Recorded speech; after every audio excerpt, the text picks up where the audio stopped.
Grabe, Pinoy Pride, Meralco Bolts, tinalo ang champion team ng Japan B-League. Ano bang nangyari? Mainit to, kaya huwag kayong bibitaw.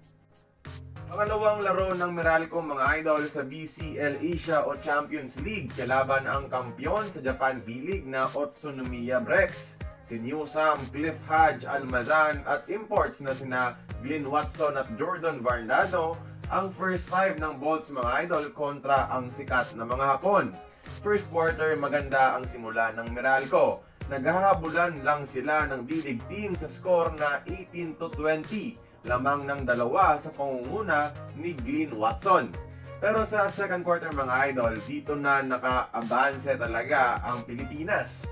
Nagsimulang mag-init ang bench ng Meralco sa pangunguna ni Chris Banquero at ni Aaron Black na may 6 points each. 2 3-pointers galing dito kay Aaron Black.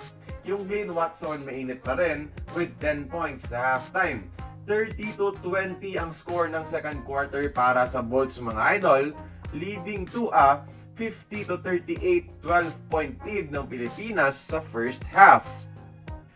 Sa second half mga idol, halos patas lang pareho ang dalawang kupunan. Sagutan ng tira, sagutan ng mga scoring runs. Pero dahil maganda ang first half ng Bolts, nanalo sila sa defending champion ng Best League sa Asia ngayon sa Utsunomiya Brex sa score na 97-86, 11-point lead. Umabot pa nga ng hanggang 20 ang lamang ng Meralco at buong laro kontrolado nila. 30 minutes ng laro hawak nila ang lamang, meaning 75% mga idol na lamangan ng Bolts ang Brex. Ang story of the game mga idol ay yung 3-point shooting ng Meralco at 40% habang nasa low 30s naman yung sa Japanese team.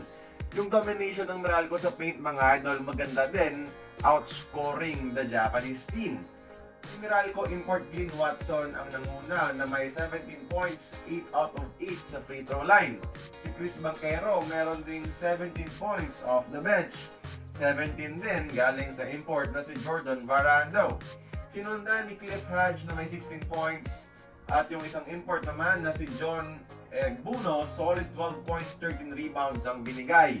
Sa Japan naman, yung American import na si DJ Newbill, 13 points lang ang ginawa. At si Makoto Hajima lang ang tanging local na nakaabot ng double digits na may 11 puntos. Malaking progress ito sa isang Philippine team mga idol na talunin ang champion team ng isa sa mga NBA recognized global league sa buong mundo mga idol. Kaya pala natin sumabay. Salamat Meralco! Kaya mga idol, pa-comment naman ng congratulations sa Meralco Bolts sa ating comments section.